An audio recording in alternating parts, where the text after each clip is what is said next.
दुनिया में दो तरह के लोग पाए जाते हैं, एक वो जो सिर्फ अपने बारे में विचार करते हैं और दूसरा वो जो अपने से ज्यादा दूसरों के बारे में सोचते हैं और ऐसे ही लोग दुनिया को खूबसूरत बनाते हैं। दूसरे तरह के ज्यादातर लोग विचारक, लेखक या फिर सोशल एक्टिविस्ट होते हैं और इस तरह के लोगों में कोई उद्योगपति भी हो सकता है और यह एलन मस्क ने कर दिखाया है। एलन मस्क दुनिया के तीसरे सबसे अमीर आदमी हैं जो अपनी युवा अवस्था से ही दुनिया को सुंदर और सुविधाजनक बनाने का सपना देखते रहते हैं। एलन मस्क अपनी भविष्यमुखी सोच और जुनून के लिए जाने जाते हैं। वे एक सॉफ्टवेयर इंजीनियर, रॉकेट साइंटिस्ट और उद्योगपति होने के साथ अभिनेता भी है और कई डॉक्यूमेंट्रीज और कॉमेडी फिल्मों में भी काम कर चुके हैं। वे वर्तमान में अपनी इलेक्ट्रिक कार सैटेलाइट के जरिए गांव-गांव तक इंटरनेट पहुंचाने की योजना, जमीन के भीतर 1220 किलोमीटर प्रति घंटा से चलने वाली हाइपरलूप ट्रेन और मंगल ग्रह पर बसाई जाने वाली मानव कॉलोनी संबंधित योजनाओं के लिए चर्चा में रहते हैं। तो आइए आज हम इस वीडियो में दुनिया के सबसे चर्चित व्यक्ति के बारे में बताएंगे और एलन मस्क कामयाबी के इस मुकाम तक कैसे पहुंचे। तो बने रहिए वीडियो में लास्ट तक। हेलो एवरीवन, मेरा नाम है कासिम, आप देख रहे हैं lifestyle with Kasim YouTube channel. अगर आपको वीडियो अच्छा लगे तो वीडियो को लाइक और चैनल को सब्सक्राइब करके साथ में बेल आइकन को भी प्रेस कर दीजिएगा। तो चलिए वीडियो को स्टार्ट करते हैं। एलन मस्क का जन्म 28 जून 1971 को दक्षिण अफ्रीका के प्रिटोरिया ट्रांसवाल में हुआ था। उनके पिता का नाम एरोल मस्क इलेक्ट्रिक इंजीनियर और पायलट थे। एलन की मां का नाम मे मस्क है और वे एक मॉडल और डाइटिशियन थी। एलन जब 10 साल के थे तभी उनके माता पिता का तलाक हो गया था। तलाक के बाद एलन अपने पिता के साथ रहने लगे थे। एलन की शुरुआती पढ़ाई वाटरक्लूफ हाउस प्रीपेटरी स्कूल और प्रिटोरिया बयावज हाई स्कूल से हुई। 1989 में एलन जब सिर्फ 17 साल के थे तो कनाडा चले गए। वहां पर उन्होंने यूनिवर्सिटी ऑफ ट्यून में प्रवेश लिया और 2 साल बाद उन्होंने अपना ट्रांसफर यूनिवर्सिटी ऑफ पेनिसिल्वेनिया में करवा लिया। उन्होंने यूनिवर्सिटी ऑफ पेनिसिल्वेनिया से फिजिक्स की बीए डिग्री हासिल की और वार्टन स्कूल ऑफ बिजनेस में इकोनॉमिक्स बीई की डिग्री भी प्राप्त की। 1995 में पीएचडी के लिए एलन ने कैलिफोर्निया जाने का निर्णय लिया। वहां पर उन्हें इंटरनेट का ज्ञान हुआ, इससे उनकी सोच एकदम से बदल गई और उन्होंने 2 दिन में ही अपना एडमिशन वापस ले लिया। एलन को बचपन से ही किताबों में बहुत रुचि थी। कहा जाता है कि उन्होंने 10 साल की उम्र में इतनी किताब पढ़ ली थी जितनी आज के ग्रेजुएट भी नहीं पढ़ पाते हैं। 12 साल की उम्र में एलन को उनके पिता ने कंप्यूटर लाकर दिया। एलन ने किताबों की मदद से प्रोग्रामिंग सीखी और क्लस्टर नामक गेम बना दिया। बाद में उन्होंने वह गेम एक अमेरिकी कंपनी को $500 में बेच दिया और एलन ने 1995 में अपने भाई के साथ मिलकर GIP2 नामक कंपनी बनाई। यह कंपनी न्यूज़पेपर को सिटी गाइड करने का काम करती थी। इस कंपनी को 1999 में कॉम्पैक ने खरीद लिया। GIP2 कंपनी में एलन के 7% शेयर थे जिसके एवज में उन्हें $22 मिलियन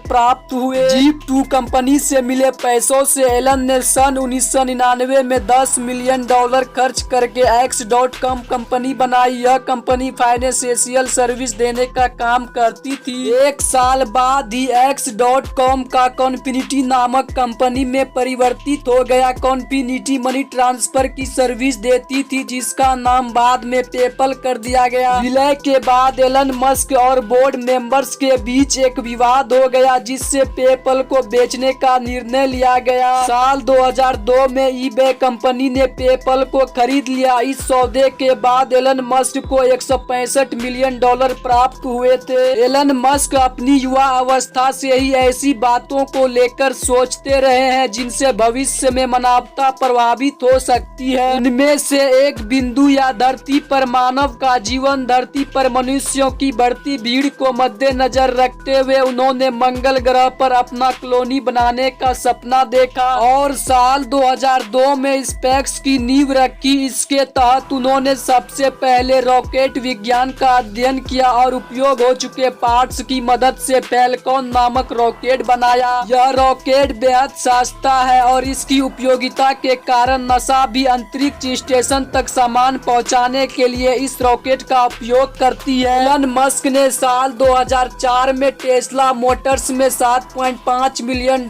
का इन्वेस्टमेंट किया। अपनी ज्वाइनिंग के साथ ही एलन ने इलेक्ट्रिक कारों पर काम करना शुरू किया। वे 2008 में इसके सीईओ बने। उनका सपना है कि 2030 तक सड़कों पर मौजूद पेट्रोल और डीजल की गाड़ियों को इलेक्ट्रिक गाड़ियों से रिप्लेस कर दिया जाए। इसके लिए वे सस्ती इलेक्ट्रिक कारों और ड्राइवर सहित गाड़ियों पर भी काम कर रहे हैं। एलोन मस्क ने 2006 में अपने चचेरे भाई की कंपनी सोलर सिटी में $500 मिलियन का इन्वेस्टमेंट किया और देखते ही देखते इसे अमेरिका की दूसरी सबसे बड़ी सोलर कंपनी बना दिया। अपनी भविष्यों की राजनीतियों को ध्यान में रखते हुए 2016 में एलोन मस्क ने $2.6 बिलियन में सोलर सिटी को खरीद लिया और उसका टेस्ला मोटर से विलय कर दिया। अब सोलर सिटी और टेस्ला मिलकर नई टेक्नोलॉजी पर काम कर रही है ताकि वह भविष्य में ज्यादा बेहतर और सस्ती इलेक्ट्रिक कारें बना सके। एलन मस्क जिन सब योजनाओं में काम कर रहे हैं उनमें हाइपरलूप ट्रेन का भी नाम शामिल है। हाइपरलूप एक तरह की कैप्सूल ट्रेन है जो पाइप के अंदर चलती है। इस ट्रेन में पाइप के अंदर बिना घर्षण और वायु प्रतिरोध के एक कैप्सूल को मूव किया जाता है। इस कॉन्सेप्ट को एलन मस्क ने साल 2012 में लॉन्च किया था। उनके अनुसार इस तरह की ट्रेन से मनुष्य 1200 किलोमीटर प्रति घंटा की रफ्तार से यात्रा कर सकता है। इसके अलावा एलन मस्क सैटेलाइट के जरिए इंटरनेट सेवा उपलब्ध कराने की योजना पर भी काम कर रहे हैं। स्टारलिंक नामक इस कंपनी का 42,000 सैटेलाइट के जरिए दुनिया के कोने कोने में इंटरनेट की सुविधा प्रदान करने का लक्ष्य है। हालांकि कंपनी ने अब तक लगभग 1081 सैटेलाइट्स लॉन्च किए हैं जिससे लगभग 10,000 ग्राहक जुड़े हैं, पर स्टारलिंक का अनुमान है कि जल्द ही वह 12,000 सैटेलाइट लॉन्च कर देगी। स्टारलिंक ने अपने 42,000 सैटेलाइट लॉन्च के लक्ष्य को पूरा करने के लिए 2025 का टारगेट तय किया है और वह इस दिशा में पूरी गंभीरता से अपने कदम बढ़ा रही है। अगर बात करें एलन मस्क की पत्नी और बच्चे की तो एलन मस्क बिजनेस के क्षेत्र में जितने सफल रहे हैं पारिवारिक जरिए से वे उतने ही असफल माने जाते हैं। एलन ने अब तक 2 महिलाओं से 3 शादियां की है। उनकी पहली शादी साल 2000 में जस्टिन विल्सन से हुई थी। जस्टिन से उनके 5 बच्चे हैं जिनमें से ग्रिफिन और जेवियर का जन्म 2004 में जुड़वा के रूप में हुआ था। इसके बाद 2006 में उनके एक साथ 3 बच्चे हुए। साल 2008 में एलन को अपनी पत्नी से तलाक हो गया। साल 2010 में मस्क ने ब्रिटिश अभिनेत्री तालुला रिले से शादी की, लेकिन 2012 में उनका तलाक हो गया। इसके बाद एलन ने फिर तालुला से शादी किया, लेकिन यह बंधन भी ज्यादा दिनों तक नहीं चल सका और 2016 में उनका फिर तलाक हो गया। एलन ने अपने 50 साल के जीवन में कई उतार चढ़ाव देखे हैं। वे एक सॉफ्टवेयर इंजीनियर, रॉकेट साइंटिस्ट, सकल उद्योगपति के साथ 4 पेटेंट के स्वामी भी हैं और हॉलीवुड का प्रसिद्ध फिल्म आयरन उनके व्यक्तित्व को ही सामने रखकर बनाई गई है। लेकिन एलन उन व्यक्तियों में से नहीं है जो यहाँ पर रुक जाए। वे जिस जुनून के साथ अपनी योजनाओं पर काम कर रहे हैं, ऐसे में हमें किसी भी दिन यह ब्रेकिंग न्यूज सुनने को मिल सकती है कि टेस्ला मोटर्स और स्पेस एक्स जैसी कंपनियों के सीईओ एलन मस्क अपने प्रतिनिधियों को पीछे छोड़ते हुए दुनिया के सबसे अमीर व्यक्ति बन चुके हैं। मस्क ने साल 2050 तक मंगल ग्रह पर 10 लाख लोगों को रहने लायक मानव बस्ती बनाने का सपना देखा है। उन्होंने मंगल ग्रह तक की इस यात्रा के खर्च प्रति व्यक्ति के हिसाब से $2 लाख यानी लगभग 1.5 करोड़ रुपए तक खर्च करने का लक्ष्य किया है। स्पेस एक्स कंपनी एक ऐसे रॉकेट पर भी काम कर रही है जिसकी मदद से 550 टन का पेलोड अंतरिक्ष में ले जाया जा सके। इस खास तरह के रॉकेट में रॉप्टर इंजन का प्रयोग किया जाएगा। कंपनी एक रॉकेट में 42 रॉप्टर इंजन का इस्तेमाल करेगी और मंगल ग्रह पर जाने वाली स्पेसशिप में 9 रॉप्टर इंजन लगाए जाएंगे। वैज्ञानिकों के अनुसार मंगल ग्रह का औसत तापमान -60 डिग्री सेल्सियस है, जो कि रिहायश के नजरिए से बेहद चुनौतीपूर्ण है, लेकिन इसके लिए लिए भी एलन मस्क के पास एक ठोस प्लान है। वे कहते हैं कि मंगल ग्रह के वातावरण को गर्म करने के लिए उसके ध्रुवों पर जमी बर्फ में न्यूक्लियर वेपन चलाएंगे। इससे बर्फ में फंसी कार्बन डाइऑक्साइड मुक्त होगी और वहां पर ग्रीन हाउस इफेक्ट पैदा होगी। इससे मंगल ग्रह का वातावरण धीरे धीरे गर्म हो जाएगा और वहां पर मनुष्य के रहने लायक बन जाएगा। तो दोस्तों, आज के इस वीडियो में हमने एलन मस्क की लाइफ स्टोरी विस्तार से हिंदी में बताया है। तो उम्मीद करता हूँ दोस्तों आपको वीडियो पसंद आई होगी। अगर आपको वीडियो थोड़ा सा भी पसंद आई होगी तो वीडियो को लाइक और चैनल को सब्सक्राइब करके साथ में बेल आइकन को भी प्रेस कर दीजिएगा। इससे क्या होगा, मैं कोई भी वीडियो अपलोड करूंगा तो नोटिफिकेशन सबसे पहले आपको मिलेगी और आप सबसे पहले मेरी वीडियो को विजिट करके देख पाएंगे। और अगर आप एलन मस्क को थोड़ा सा भी पसंद करते हैं तो कमेंट में #एलन मस्क लिखना मत भूलिएगा। तो चलिए मिलते हैं ऐसे इंटरेस्टिंग वीडियो के साथ। तब तक के लिए जय हिंद, जय भारत।